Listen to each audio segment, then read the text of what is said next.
প্রিয় দর্শক, শুভ সন্ধ্যা। আজকে আমাদের অতিথি হিসেবে উপস্থিত আছেন আমার একজন অত্যন্ত প্রিয় মানুষ। আম এবং আজকের বিষয় হিসেবে আমরা নির্বাচন করেছি এমন একটা বিষয়, যে বিষয়টা নিয়ে এখনো বাংলাদেশে আলোচনা শুরু হয়নি। আগে আমাদের অতিথিকে পরিচয় করিয়ে দিই। ডক্টর এবাদুর রহমান আমার বন্ধু। আমরা উনাকে এবাদ বলে ডাকি। উনি একজন লেখক, একজন cultural theorist, film maker, curator.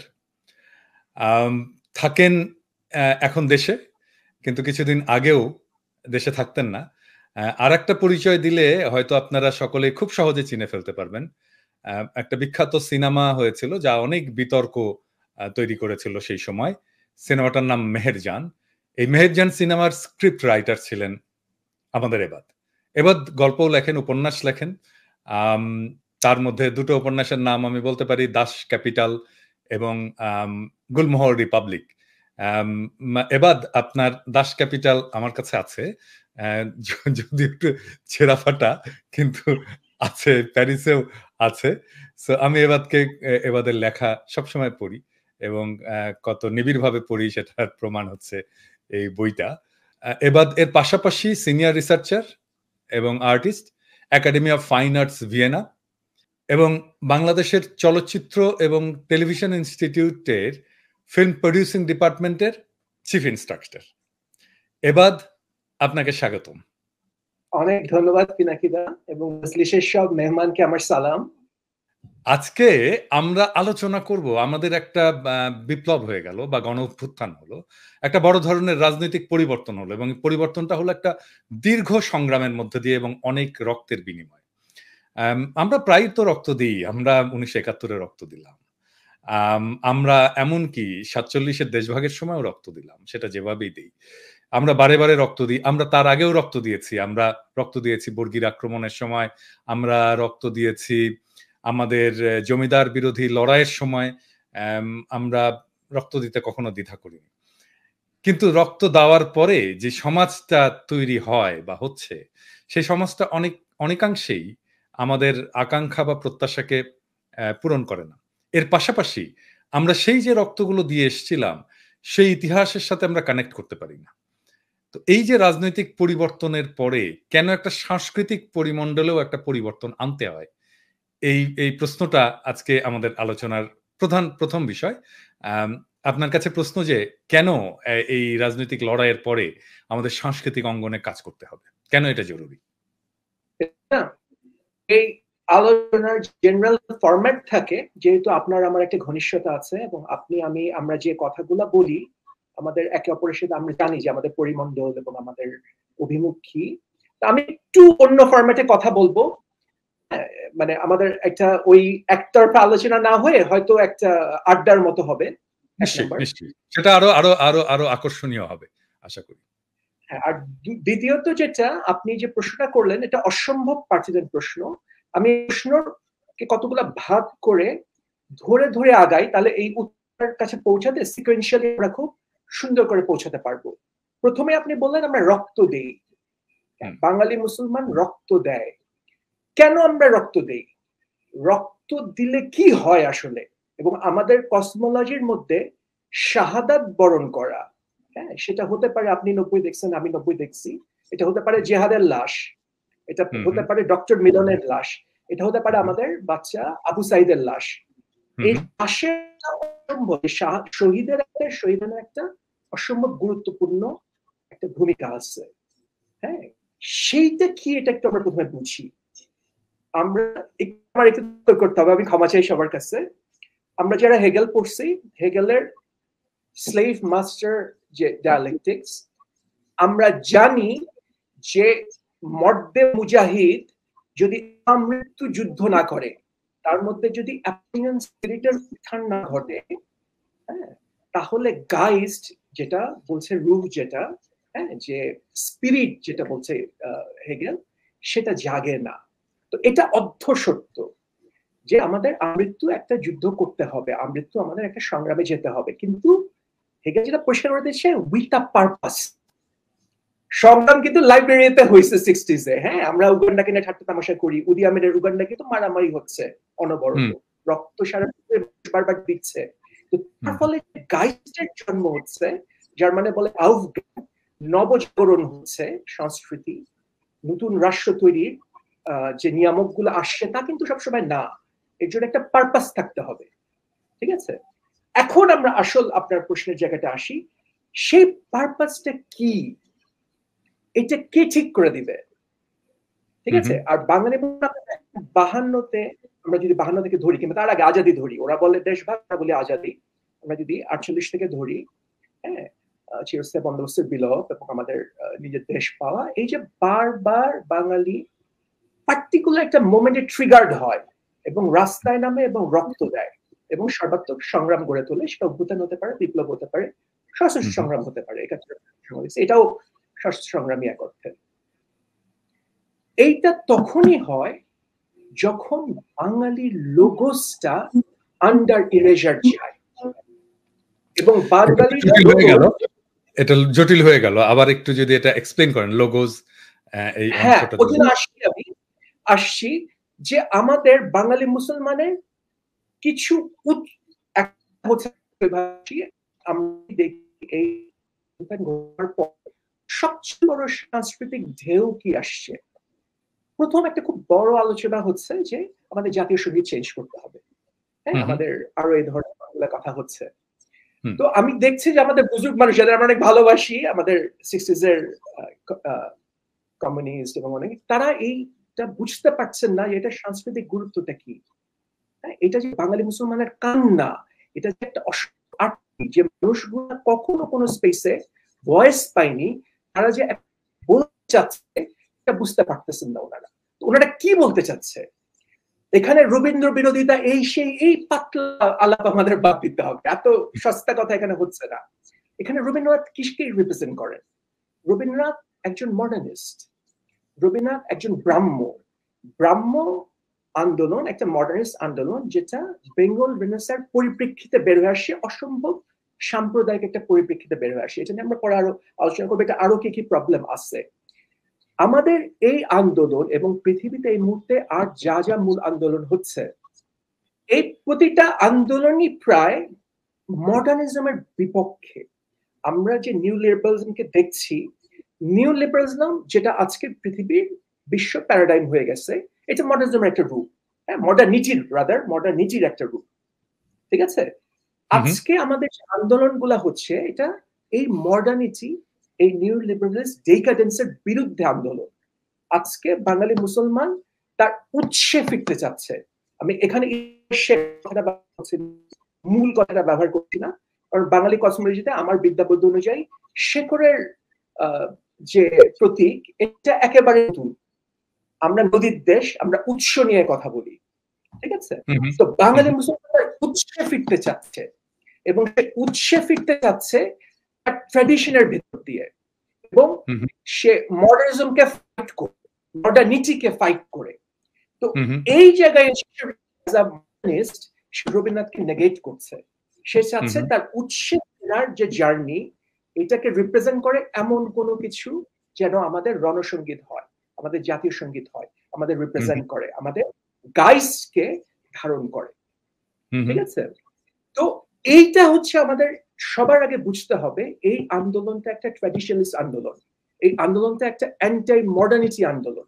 এই আন্দোলনটা এই মুহূর্তে যেই বিভিন্ন কথা, বিভিন্ন আলোচনা, বিভিন্ন ডিসকোর্স বিয়ান দিয়ে উঠছে, এই প্রত্যেকটা জিনিস হচ্ছে বাঙালি মুসলমানের উৎসে ফেরার কান্না, উৎসে ফেরার আর্তি।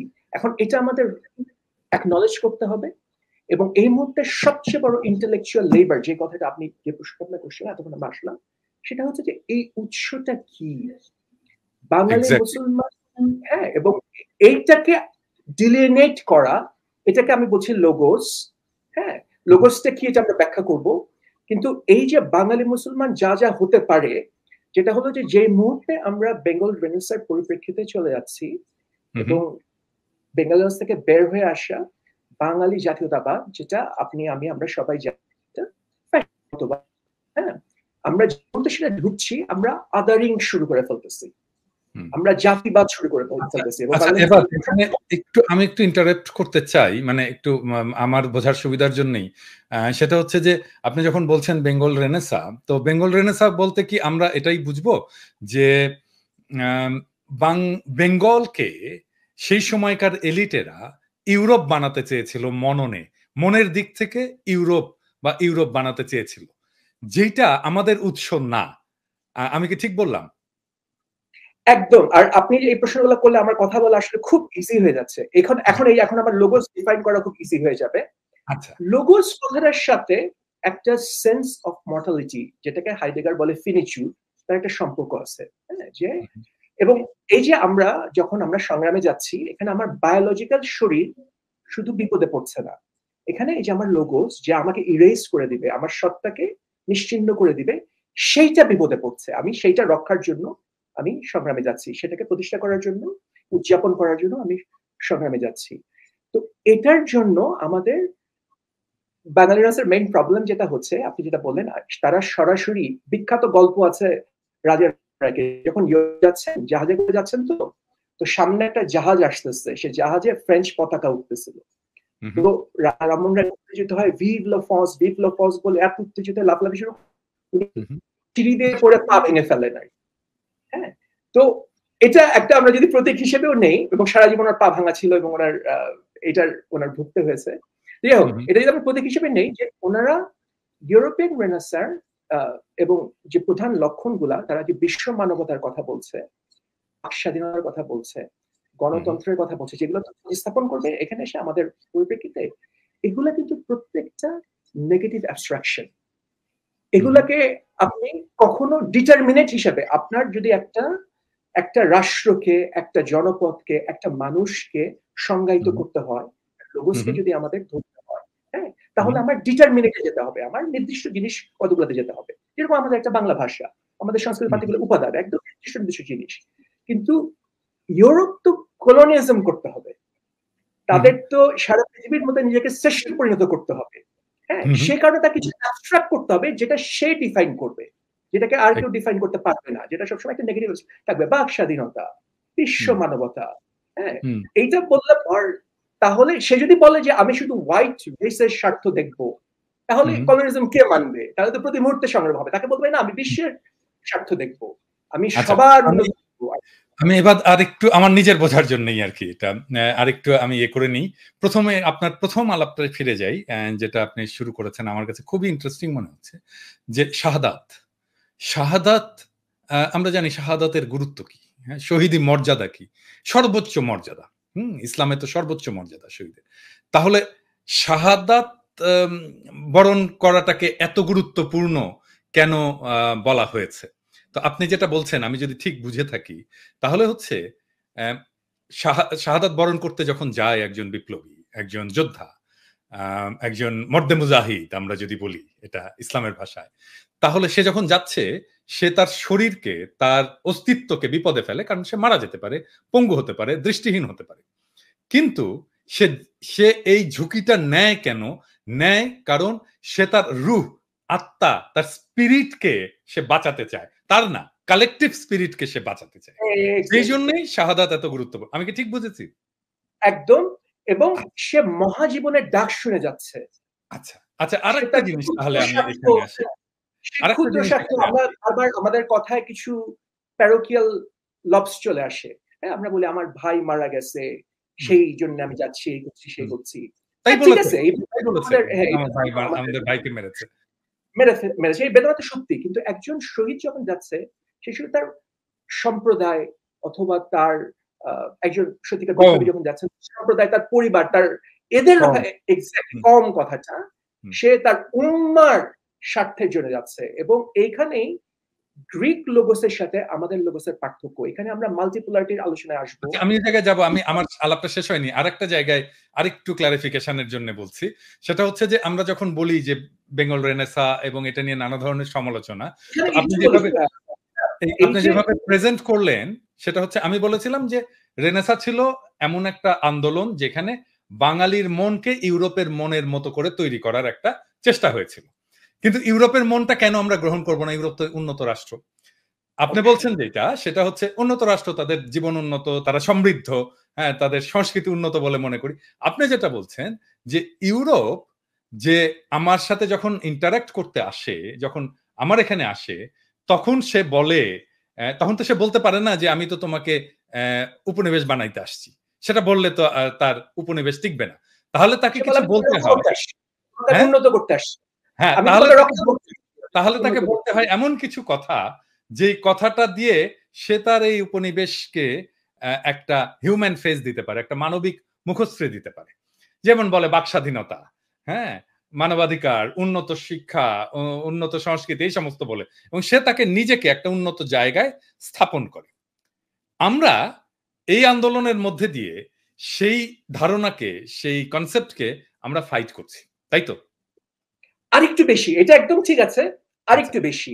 হ্যাঁ, এখানে ওই একটু যে বেশি। এজন্য ফিনিশিং এর কথাটা বলছিলাম। আপনি যখনই ওই ধারণায় যাবেন, আপনি দেখবেন এটা পৃথিবীর এখন বড়, বড় জায়গায় ইউরোপিয়ান যখন ক্যানসেল করে, হ্যাঁ? সবচেয়ে বড় woke যারা, সবচেয়ে বড় বিপ্লবী তারাই তো ক্যানসেল করে। হুম, ক্যানসেল করে, এইটাই হচ্ছে আমাদের জিনিসটাই, এটাই আমাদের একটা ফ্যাসিবাদের একটা লক্ষণ যে ইউরোপ একদিকে আছে ইউরোপের এই নেগেটিভ অ্যাবস্ট্রাকশন গুলা, তার বিপরীতে কি আছে? তার হুম, বিপরীতে কিন্তু টোটাল নেগেশন এবং ইরেজার। আপনি যদি এইটাতে সাবস্ক্রাইব না করেন, তাহলে আপনি ইরেজড হয়ে গেলেন।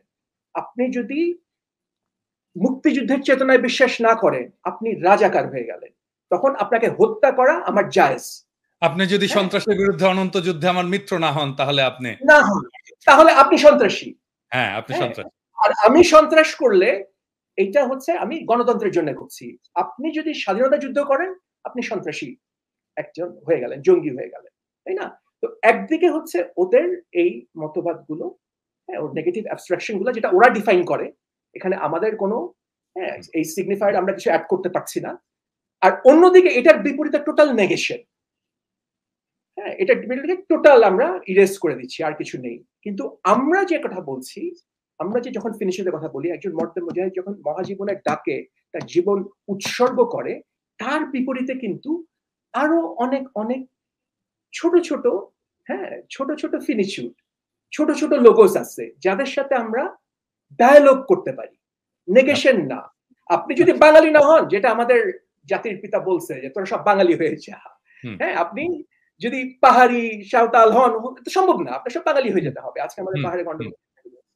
কিন্তু আমি যে একজন বাঙালি মুসলমান, তার বাঙালি মুসলমান হইতে গেলে তার যে মক্তুর সাথে কথা বলতে হবে, তার যে নাথ সম্প্রদায়ের মানুষের সাথে কথা বলতে হবে, এবং আমার ইতিহাসের মধ্যে এই ডায়ালগ গুলা প্রবিষ্ট হয়ে আছে। হুম, ঠিক আছে? এবং আমরা যদি সিপাহী বিদ্রোহের পর সবচেয়ে বড় স্বাধীনতা সংগ্রাম যদি দেখি, দুটো মূল ধারা। একটা হচ্ছে আমাদের পূর্ব ভারতে বৈষ্ণব প্রভাবিত শাক্ত ধারা, আরেকটা হচ্ছে পশ্চিম ভারতে যেটা আমাদের রামকৃষ্ণ পরমহংস দেবের দ্বারা উদযাপিত হয়ে বিবেকানন্দের মাধ্যমে মধ্যবিত্তের মধ্যে ঢুকলো, এবং যেখান থেকে আপনি খুব ভালো মতো ইতিহাসটা জানেন। আমরা 1910 সালের কংগ্রেসের 25তম সম্মেলনে আমরা দেখলাম যে হিন্দু মহাসভা গঠিত, এবং হিন্দু মহাসভায় ঢুকছে, যেখান থেকে পরে 25 সালে আরএসএস তৈরি হলো। তাই না? এখান হুম, থেকে তো আরএসএস তৈরি হচ্ছে, তাই না? এটা হুম, একটা ধারা। আর হচ্ছে পশ্চিম ভারত, এটাও সাম্রাজ্যবাদী ধারায়। সাম্রাজ্যবাদী ধারা মানেই যে তারা আমাদের সাথী হবে, তারা যে আমাদের সঙ্গে থাকবে তা তো না। তার মধ্যে ফ্যাসিস্ট নেচার সবসময় থাকবে। সেটা হচ্ছে জৈন প্রভাবিত বৈষ্ণব ধারা, যেটাকে মেইনস্ট্রিম করেছেন গান্ধী। ঠিক আছে? এইটা মেইন আমরা সমাজবাদী ধারা দেখি, এবং এই দুইটা ধারায় ভারতীয় এক জাতকে প্রতিষ্ঠা করতে চায়। আমাদের উৎসে ফেরার তাগিদ হচ্ছে এই এক জাতি তত্ত্বকে, হ্যাঁ, আমরা নেগেট করতে চাচ্ছি, ফাইট করতে চাচ্ছি। এক জাতি তত্ত্ব মানে কি, যেটা আমরা আমরা যখন ভারত বিরোধের কথা বলি, এগেইন আমরা বড় পিকচারটা মাঝে মাঝে হারায় ফেলি। ভারত, আমরা ভারতের, আপনি যেটা বারবার স্ট্রেস করেন, আমরা তো ভারতের জনগণের বিরুদ্ধে না। আমরা যখন হিন্দুত্ববাদের বিরুদ্ধে কথা বলি, হ্যাঁ, হুম, হিন্দুত্ববাদের মূল যে প্রশ্নটা হচ্ছে যে হ্যাঁ, ভারতবর্ষ শুধুমাত্র একটা পার্টিকুলার ধর্মের মানুষের জন্য, অন্য মানুষ এখানে থাকবে, কিন্তু আইদার তাদের অনুগত হয়ে থাকতে হবে, অথবা এই বৃহৎ জনগোষ্ঠীর মধ্যে আমাদের মিশে যেতে হবে। হুম, এইটার প্রতিবাদ করছিল বাঙালি মুসলমান। এই প্রতিবাদ করতে গিয়ে প্রথম তার লোগোসটা তৈরি হলো। সে ডিফাইন করা শুরু করলো যে আমি কি। এবং হুম, এই যে আমরা আমাদেরকে ডিফাইন করছি কতগুলো পার্টিকুলার দিয়ে দিয়ে, তার মধ্যে ভাষা একটা খুব ইম্পর্টেন্ট উপাদান। হ্যাঁ, হুম, আমাদের জীবিকা আমরা কিভাবে করবো, এটা একটা খুব ইম্পর্টেন্ট উপাদান। হ্যাঁ, এই কতগুলো একদম পার্টিকুলার দিয়ে আমরা যখন এটা করা শুরু করলাম, এটা আবার আমরা মনে রাখতে হবে এটা আবার অ্যারেস্টেড না। এটা আমরা 1947 সালে যেভাবে করছিলাম কিংবা 46 সালে রায়টের যেভাবে করছিলাম, আজকে 2001 সালের পর এই আমাদের জর্জ বুশের পর, ক্লিনটনের পর আজকে যখন এটা করব, এটা চেঞ্জ হয়ে গেছে। এর পার্টিকুলার মধ্যে অনেক নতুন উপাদান যুক্ত হয়েছে, অনেক পুরনো উপাদান চলে গেছে। হ্যাঁ, কিন্তু মূল কথা হচ্ছে যে আমাদের যে রূপ, আমাদের যে গাইস্ট, এইটা যখনই হুমকির সম্মুখীন হয়, বাঙালি মুসলমান খইয়া সাপের মতো ফোঁস করে ওঠে। সে তখন মহাজীবনের ডাক শুনে, তার জীবন তার কাছে তখন তুচ্ছ হয়ে যায়, তার ব্যক্তিগত জীবন তুচ্ছ হয়ে যায়। ইউরোপিয়ান এনলাইটেনমেন্ট একটা বড় ক্রিটিক।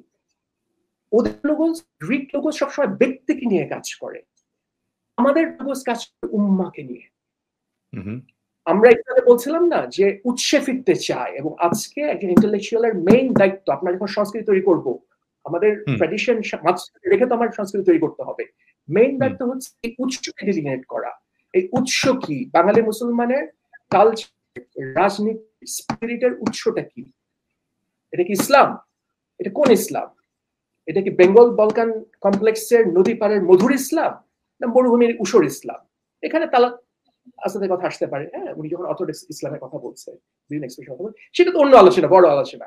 কিন্তু মূল কথা হচ্ছে যে আমরা যদি এই মুহূর্তে ওয়ার্ল্ডের, এক হচ্ছে মডার্নিটি এবং ওয়ার্ল্ডের প্যারাডাইম হিসেবে যে নিউ লিবারালিজম আছে, এটার বিরুদ্ধে আমার এই হিন্টারল্যান্ডের সাধারণ মানুষের বুক ছিঁড়ে যে আকাঙ্ক্ষাগুলো জাগছে, সেগুলোকে যদি চিনতে না পারি, তাহলে আমি কিসের ইন্টেলেকচুয়াল, আর কিসের কি করবো, আমি কি সংস্কৃতি তৈরি করবো, আর তারাই বা কেন আসবে? হ্যাঁ, একটা সাধারণ মানুষ, সে আমি একটা, আমরা মিউজিয়ামের দেয়ালটাকে আমরা হোয়াইট কিউব বলি, আমি সেখানে একটা হোয়াইট কিউবের মধ্যে একটা রেমব্রান্ড ঢুকালাম। আমার একটা ছেলে, ঢাকা ইউনিভার্সিটিতে পড়া একটা ছেলে, যে গ্রাম থেকে আসে, মফস্বল থেকে আসছে, তার জীবনের কোন লড়াইকে, তার অর্থ তৈরি কোন সাধনাকে ওই রেমব্রান্ডটা রিপ্রেজেন্ট করে অথবা রিএনফোর্স করে, ও কেন যাবে দেখতে? Exactly, exactly. হ্যাঁ, 500 বছরের চার্চ এবং স্টেটের যুদ্ধের ফলে একটা পার্টিকুলার ইতিহাসের ফলরূপে বেরোয়েছে, এবং এর একটা বড় পার্ট কলোনিয়ালিজম, আমরা যেটা বললাম যে সে নেগেট করে। এখন ব্যাপার হচ্ছে আমরা যে আলোচনাটা করছি, এটা আমরা এই আলোচনাটাও আমরা ইউরোপিয়ান এনলাইটেনমেন্টের দার্শনিক পাঠানোর উপর করছি, তাই না? এই ইউরোপের এনলাইটেনমেন্ট দার্শনিক পাঠাতনে তৈরি করে দেওয়া ভাষা, কারণ সে নিজের মধ্যে এটা তৈরি করে ফেলে। এই সমালোচনা কি আমরা তাহলে করব না? এবং এই সমালোচনা করে যে নতুন রাষ্ট্র চিন্তা আমরা করতে পারি, যে নতুন জীবন চিন্তা এবং সংস্কৃতি চিন্তা করতে পারি, সেটা তো আসলে ইউরোপকেও, ইউরোপের একটা কুলসেকের মধ্যে আছে, একটা কাগলিতে আছে, ইউরোপকেও আসলে বের হতে সাহায্য করবে। এবং সবচেয়ে বড় কথা, বাঙালি মুসলমানের কিছু অসাধারণ ইউরোপের চিন্তাকে ইউরোপের মননে কন্ট্রিবিউট করতে পারবে, কন্ট্রিবিউট করে, এবং সে কন্ট্রিবিউট করে আসছে, কন্ট্রিবিউট চিরকালই করে আসছে, সেই ইতিহাস আমরা ইরেজ করছি, কিন্তু এখন আবার নতুন করে কন্ট্রিবিউট করতে পারবে। হ্যাঁ, ইউরোপের ভালো খারাপ দুটাতেই আমরা কন্ট্রিবিউট করে আসছি। পৃথিবী তো আর কোনো কিছু আলাদা না, এই বর্ডার গুলো তো আসলে মানুষের বানানো, ইন্টেলেকচুয়াল বিনিময় তো চিরকালই হয়ে আসছে, আর ইস্ট ছাড়া ওয়েস্ট কিছুই না। তো একইভাবে আমরা যে ইসলামিক উম্মা, সেখানেও নেতৃত্ব দেওয়ার একটা সম্ভাবনা তৈরি হবে যদি বাঙালি মুসলমান তার উৎসে ফেরার এই সাধনায় সফল হয়। এটা আমাদের বুঝতে হবে। এবং একটু আমি আগে গিয়ে বলি, আপনি আমাকে প্রশ্ন এখনো করেননি, যে ইনস্টিটিউশন গুলো সাথে নিয়ে আমাদের এই সংস্কৃতি তৈরি করতে হবে, তার মধ্যে একটা খুব ইম্পর্টেন্ট ইনস্টিটিউশন হচ্ছে ইসলামিক ফাউন্ডেশন। আমরা যেখানে কন্ট্রিবিউট যে করতে পারি, এটা ভুললে আমাদের হবে না। হ্যাঁ, আর ইসলামিক ফাউন্ডেশন চিরকাল আমাদের খুব ইম্পর্টেন্ট রোল প্লে করে আসে। আবুল হাশেম সাহেব কিন্তু ইসলামিক, আবুল হাশেম সাহেব তো আমরা জানি সবাই, হ্যাঁ, উনি বদরুল সাহেবের বাবা ছিলেন, মন্ত্রী ছিলেন। উনি কিন্তু শেষ জীবনে যখন ওনাকে ইররিলেভেন্ট করে ফেলা হচ্ছে, উনি কিন্তু ইসলামিক ফাউন্ডেশনের প্রধান তখন, ওখানে বসে একটা নতুন চক্র তৈরি করার সুযোগ নিয়েছিলেন।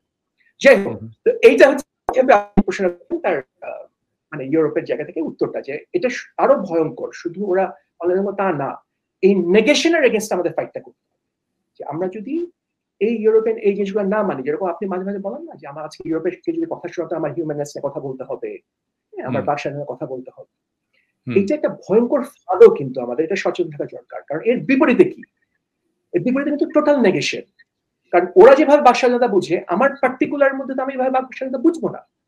এক্স্যাক্টলি। হ্যাঁ, আপনি ওখানেও বাক স্বাধীনতার মধ্যে কিছু কিছু ফাঁক আছে, কিছু লুপ হোল আছে। ওরা বাক স্বাধীনতার কথা বলতে পারবে না, কিন্তু আপনি অ্যান্টিসেমিটিক কথা বলতে পারবেন? জীবন ধ্বংস করে ফেলবে একদম। হ্যাঁ, তাহলে আমি আমার এখানে আমি রাসূলের নামে কার্টুন কেন করতে দিব? এটা খেলাফ হয়ে গেল, তাই না? তো এই সমস্যাগুলো আমাদের করতে করতে আগাতে হবে। এক্স্যাক্টলি। আচ্ছা, আর আপনি একটা ইনস্টিটিউটের কথা বললেন যে আমাদের আগামীর সংস্কৃতি নির্মাণের জন্য আমাদের জন্য গুরুত্বপূর্ণ ইসলামিক ফাউন্ডেশন। আর কি ইনস্টিটিউট আছে যেটার মাধ্যমে আমরা আগামী সংস্কৃতি নির্মাণ করব? এবং সেটার সাথে আরো জানতে চাইবো যে এগুলো কিভাবে ফাংশন করছে, আমাদের প্রত্যাশা কি পূরণ করতে পারছে কিনা সেই ইনস্টিটিউটগুলো। এটা বললে তো অনেক কথা। আচ্ছা, মূল কথা হচ্ছে যে আবার আমরা ফিরে আসি যে আমাদের তাহলে একজন ইন্টেলেকচুয়ালের এখন এই মুহূর্তে আমি ইচ্ছা করে বুদ্ধিজীবী শব্দটা ব্যবহার করছি না, কারণ বুদ্ধিজীবী তো এখন গালি হয়ে গেছে না। আমরা একদম ক্লাসিক্যাল সিস্টেম ইন্টেলেকচুয়াল শব্দটা ব্যবহার করি। ইন্টেলেকচুয়ালদের এখন রিয়েল কর্তব্য হচ্ছে বাঙালি মুসলমানের লোগোস, বাঙালি মুসলমানের আকাঙ্ক্ষা, বাঙালি মুসলমানের ভবিষ্যৎ অ্যাপ্রিহেন্ড করা। এটা হচ্ছে এখন আমাদের মেইন কথা। এবং উৎসের জায়গা থেকে এবং ওয়ার্ল্ড কনটেক্সটে বুঝে আরেকটা জিনিস বুঝতে হবে যে এখন আমরা অনেক জায়গা থেকে এখন এটা 21st সেঞ্চুরি এখন একটা অন্য জায়গায় গিয়ে পৌঁছাচ্ছে। আমরা অনেক জিনিস এখন আমাদের মাল্টিপোলার ওয়ার্ল্ড তৈরি হচ্ছে, এটা ইউনিপোলার ওয়ার্ল্ড আর নেই। শুধু আমেরিকার নেতৃত্ব দেবে সেই ওয়ার্ল্ড আর নাই, মাল্টিপোলার ইউরেশিয়া একটা ব্লক তৈরি হচ্ছে, নেটোর মধ্যে টার্কি ঢুকে গেছে। হ্যাঁ, এখন হাঙ্গেরি রোমানিয়া ঢোকার অনেক আলোচনা হচ্ছে, এটা টোটালি ডিফারেন্ট একটা ওয়ার্ল্ড। এখন এই ওয়ার্ল্ডে আমরা কিছু নতুন প্রবণতা দেখছি।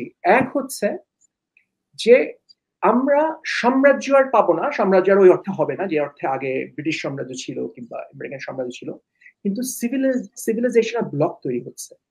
এই যে উৎসের যে ভ্যালুগুলা, এই ভ্যালুগুলা যারা শেয়ার করে তাদের নিয়ে সিভিলাইজেশনাল ব্লক তৈরি হচ্ছে।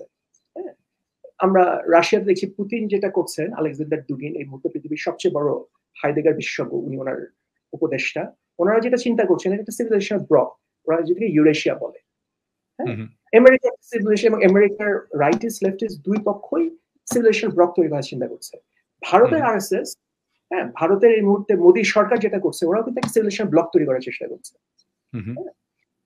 আর এই রাজনীতি আমরা যখন উৎসকে ডিফাইন করছি, উৎসকে ডিলিনেট করছি, এই জায়গায় আমরা নিজেদের কিভাবে প্লেস করব? আমরা তো কোন দেশ, আমরা তো অন্তজ মানুষের সন্তান, আমাদের ফাইট তো আর কামান বন্দুক ওইভাবে হবে না, আমাদের চোরাগুপ্তা ইয়ে করে হামলা করে ঢুকে যেতে হবে, কারণ আমরা তো বিশ্ব দরবারে একটা আসন চাই, আমরা তো ইজ্জত চাই, আমাদের তো সে আকাঙ্ক্ষা।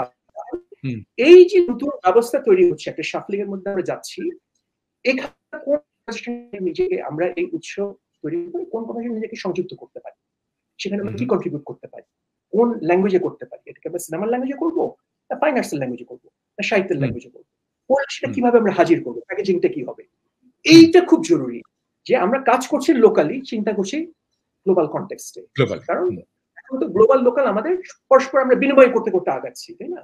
তো ওই আলোচনাগুলো করা, এবং ওইখানে যেটা হলো যেহেতু আমাদের ধন সম্পদ নাই, আমরা অনেক আলোড়ন করে অনেক উদযাপন করে বড় সেমিনার করতে পারবো না, কিছু করতে পারবো না, তাহলে আমাদের জোর দিতে হবে আমাদের ফিলোসফিক্যাল এবং হিস্টোরিক্যাল সেন্সের উপর, এবং এটাকে আমরা কিভাবে প্রয়োগ করছি এই কনভারসেশন গুলোতে নিজেকে সংযুক্ত করার জন্য, ইন্টিগ্রেট করার জন্য, ওই জায়গায় আমাদের ইন্টেলেকচুয়াল মেরিটটা দেখাতে হবে।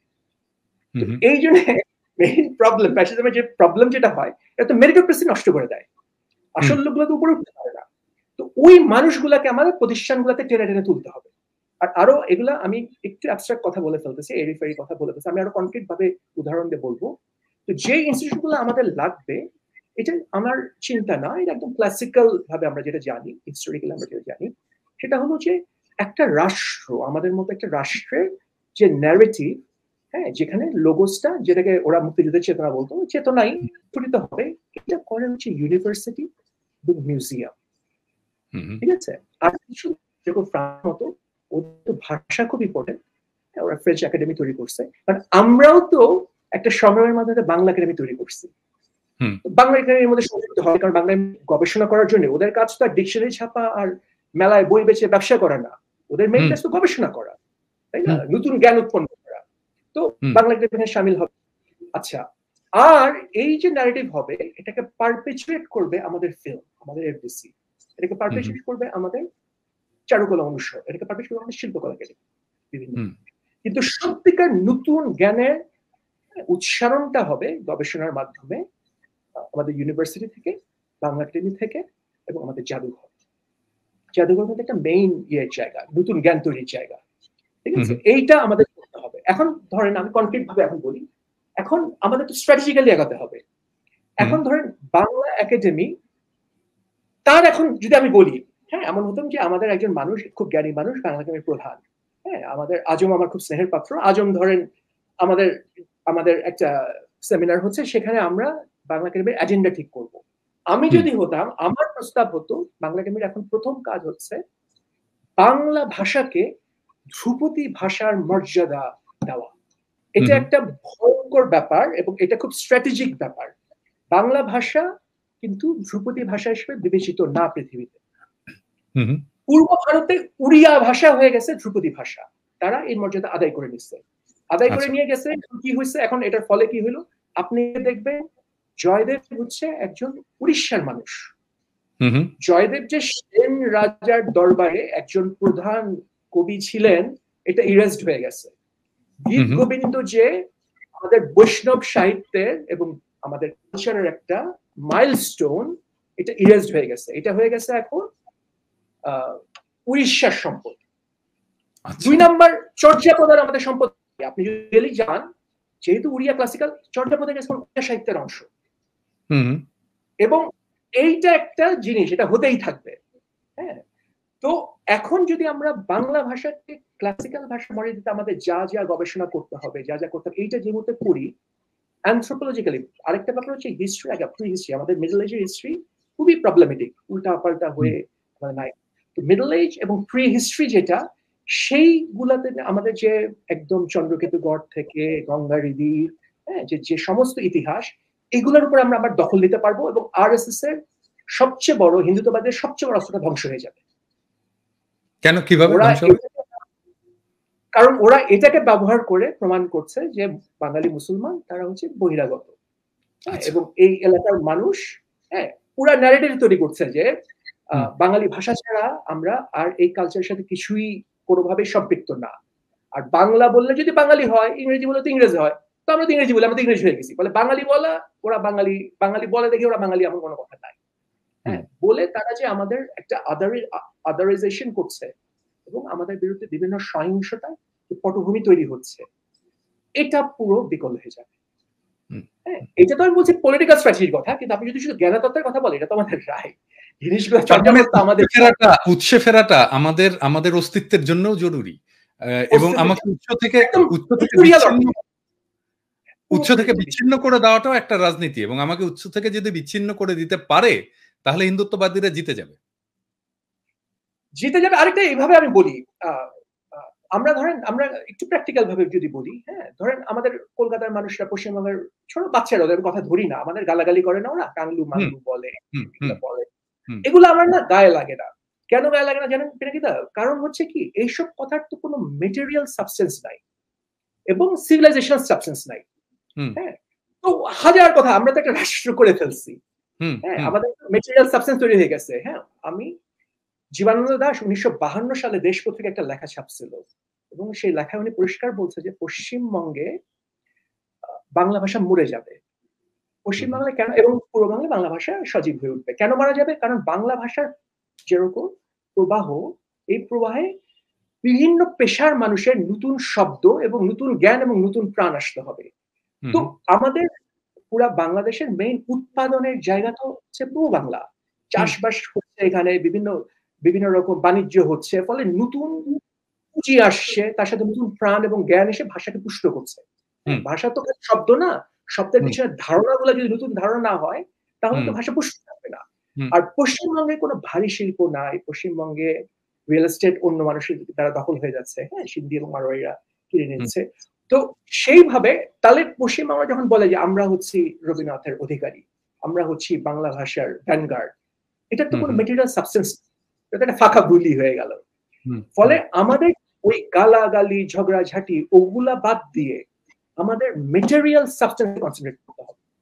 বাংলা একাডেমি কোন মেটেরিয়াল সাবস্টেন্স এই মুহূর্তে কনসেপ্ট করলে আমরা রাজনৈতিক সাংস্কৃতিক ভাবে সবচেয়ে লাভ হই, আমাদের ওইটা এজেন্ডাটা ঠিক করে কাজ করতে হবে। এবং সিভিলাইজেশনাল সাবস্টেন্স, এই মেটেরিয়াল সাবস্টেন্স আমাদের কোন সিভিলাইজেশন, কোন উৎসব নির্ভর সংস্কৃতি তৈরি করতে সাহায্য করে। এগুলো একদম কনক্রিট ভাবে, এগুলা ওই রাগ মান অভিমান এইসবের ব্যাপার না। হ্যাঁ, এবং যেটা বলে কালচার পলিটিক্স বা আইডেন্টি পলিটিক্স, এগুলো খুব হালকা জিনিস।